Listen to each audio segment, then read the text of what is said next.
नमस्कार दोस्तों, आज की इस वीडियो में हम बात करने वाले हैं मोटापे के बारे में यानी कि ओबेसिटी के बारे में। दोस्तों, आज की व्यस्त जीवन शैली, तनाव और खान पान को लेकर लापरवाही मोटापे का कारण बनता जा रहा है, जो कि वजन बढ़ने के कारणों में सबसे अहम है। और इन दिनों यह एक आम समस्या बनती जा रही है और भारत में ही लगभग हर घर में कोई ना कोई इस बीमारी से ग्रस्त है। कई बार अधिक वजन आपको शर्मिंदा भी कर सकता है और केवल इतना ही नहीं, मोटापा जो है वो आपको कई अन्य गंभीर स्वास्थ्य समस्याओं की ओर भी ले जाता है। तो यह तो स्पष्ट है कि मोटापा किसी भी तरीके से मददगार नहीं है, बल्कि हमारे स्वास्थ्य के लिए ये हानिकारक होता है। तो दोस्तों, सबसे पहले तो हम ये जानेंगे कि मोटापे के लक्षण क्या होते हैं। तो दोस्तों, मोटापा आपके शरीर के साथ साथ आपको भी प्रभावित करता है। आपको लगता है कि आपकी त्वचा पर अतिरिक्त मोटी परत होना कोई बड़ी बात नहीं है, किंतु इसके कई गंभीर परिणाम हो सकते हैं, जैसे कि छोटे छोटे कार्यों को करने में सांस फूलना तथा पसीना आना, आवश्यकता से ज़्यादा या कम सोना, थोड़ा सा चलने पर सांस में रुकावट पैदा होना या सांस तेजी से चलना, शरीर के अलग अलग हिस्सों में सूजन होना, शरीर के विभिन्न भागों में वसा जमना, मानसिक और मनोवैज्ञानिक लक्षण जैसे कि आत्मसम्मान, आत्मविश्वास में कमी जैसे लक्षण देखे जा सकते हैं। इसके अलावा मोटापे से टाइप 2 मधुमेह की संभावना भी बढ़ जाती है और यह हार्ट रोग होने की संभावनाओं को भी बढ़ा देता है। और कुछ अन्य मुद्दों जैसे कि गठिया और जीवन शक्ति में कमी भी मोटापे का एक परिणाम होता है। तो दोस्तों, अब हम जानेंगे कि मोटापा जो है वो क्यों बढ़ता है, इसके क्या कारण होते हैं, क्या कोजेज हैं। तो दोस्तों, मोटापा बढ़ने का सबसे आम कारण होता है लंबे समय तक जितनी कैलोरी आप रोज खाते हैं उससे कम दैनिक गतिविधि और व्यायाम में बर्न करते हैं। समय के साथ ये अतिरिक्त कैलोरी जमा हो जाती है और वजन बढ़ने का कारण बनती है। लेकिन यह हमेशा कैलोरी की खपत और जीवन शैली की ही बात नहीं होती है। कुछ ऐसे कारण भी है जो आपके कंट्रोल में नहीं होते हैं। तो आइए इनके बारे में जानते हैं। तो मोटापे के सामान्य विशिष्ट कारणों की बात करें तो उसमें है जेनेटिक्स, जो कि प्रभावित करता है कि आपका शरीर भोजन को ऊर्जा में कैसे बदलता है और वसा को कैसे स्टोर करता है। साथ ही साथ बढ़ती उम्र, जिससे कि मांसपेशियां और चयापचय दर कम हो सकती है। पर्याप्त नींद नहीं लेना, जिससे कि हार्मोनल परिवर्तन हो सकते हैं, जिससे कि भूख जरूरत से ज़्यादा बढ़ जाती है।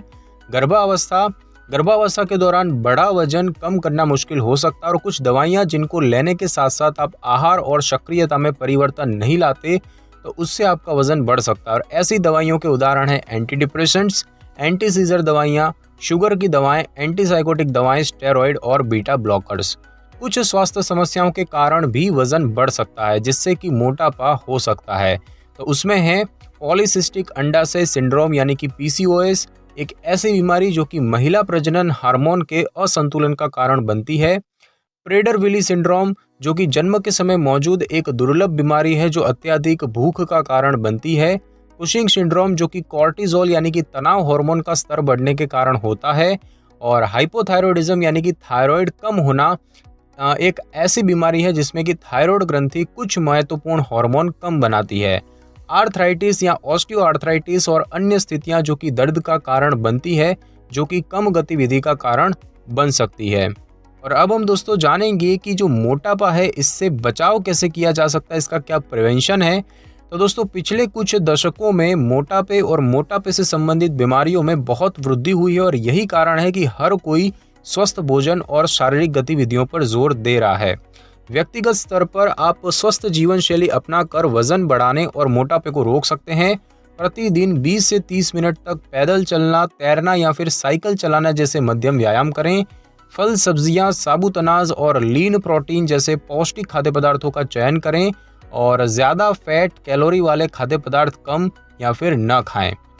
अब हम दोस्तों जानेंगे कि मोटापे का जो निदान है वो किस तरीके से किया जा सकता है। तो दोस्तों, अगर आपका बॉडी मास इंडेक्स मोटापे की श्रेणी में आता है तो डॉक्टर आपको स्वास्थ्य इतिहास की जांच करेंगे और वह आपकी शारीरिक जांच करेंगे और कुछ परीक्षण कराने का सुझाव देंगे।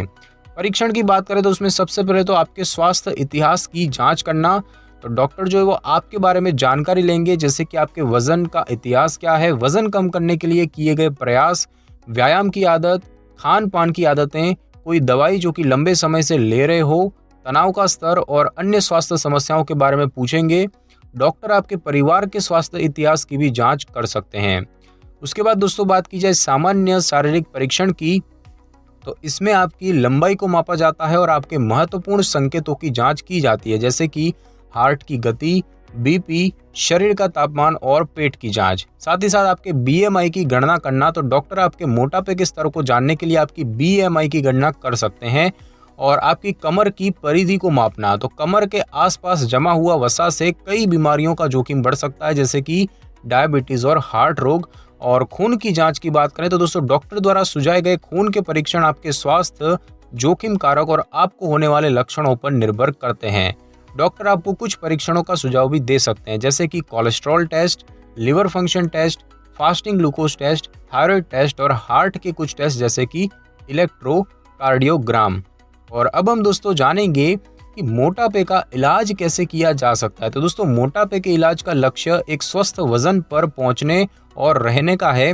आपके खाने पीने और शारीरिक गतिविधि की आदतों को समझने और उनमें परिवर्तन लाने के लिए डॉक्टरों की एक टीम, एक आहार विशेषज्ञ और व्यवहार परामर्शदाता या मोटापे विशेषज्ञ के साथ आपको काम करना पड़ सकता है। सभी जो है वो वजन कम करने के कार्यक्रमों में आपके भोजन की आदतों और शारीरिक गतिविधि में वृद्धि की आवश्यकता होती है। उपचार के तरीके जो आपके लिए सही है, आपके मोटापे के स्तर, आपके संपूर्ण स्वास्थ्य और आपके वजन कम करने की योजना में भाग लेने की इच्छा पर निर्भर करते हैं। अन्य उपचार उपकरण में आहार परिवर्तन, व्यायाम और शारीरिक गतिविधि शामिल है। तो दोस्तों बात की जाए आहार में बदलाव की, तो मोटापे पर काबू पाने में कैलोरी कम करना और स्वस्थ भोजन खाना महत्वपूर्ण है। आप शायद तेजी से वजन कम करना चाहेंगे, लेकिन स्वास्थ्य के लिए बेहतर होता है कि वजन धीरे धीरे कम किया जाए। ऐसा करने से वजन वापस बढ़ने की संभावना भी कम होती है। साथ ही साथ अवास्तविक आहार परिवर्तनों से बचें, जैसे कि क्रैश डाइट, क्योंकि वे आपकी प्रतिरक्षा प्रणाली को कमजोर कर देते हैं और आप में निर्जलीकरण का जोखिम बढ़ा देते हैं। वजन कम करने वाले कार्यक्रम को कम से कम 6 महीने तक जारी रखें और अच्छे परिणामों के लिए कार्यक्रम के रखरखाव चरण को कम से कम 1 साल तक रखें। और एक डाइट प्लान चुनें जिसमें कि स्वस्थ आहार शामिल हो, जो कि आपको लगता है कि आपके लिए काम करेगा। और मोटापे के इलाज के लिए आपको आहार में परिवर्तन के लिए आपको कुछ चीज़ों को ध्यान में रखना है, जैसे कि सबसे पहले तो कि कैलोरी घटाना। तो आप अपनी कैलोरीज की मात्रा कम करके अपना वजन कम कर सकते हैं। और आप और आपके चिकित्सक आपके भोजन और पीने की आदतों पर नज़र रख सकते हैं कि आप आमतौर पर कितनी कैलोरी ले रहे हैं और आप जो है कहाँ कटौती कर सकते हैं। आप और आपके चिकित्सक यह तय कर सकते हैं कि आपको वजन कम करने के लिए प्रत्येक दिन कितनी कैलोरी लेने की ज़रूरत है।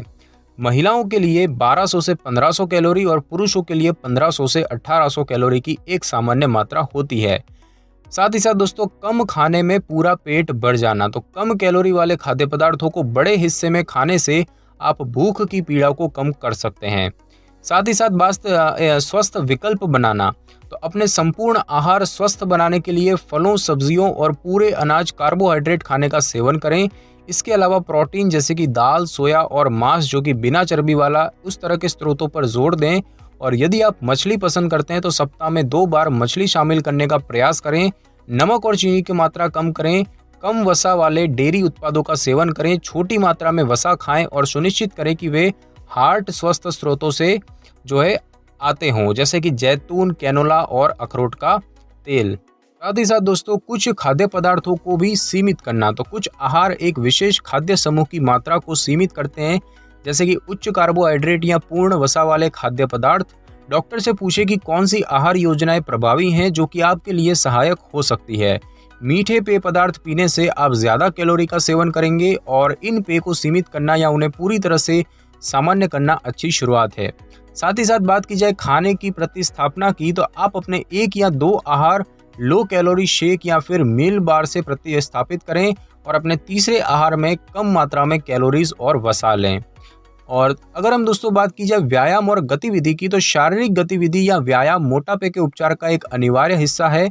ज़्यादातर लोग जो 1 वर्ष से अधिक समय के लिए अपने घटे हुए वजन को बनाए रखने में सक्षम होते हैं, वो नियमित रूप से व्यायाम करते हैं और जिसमें सिर्फ चलना शामिल है।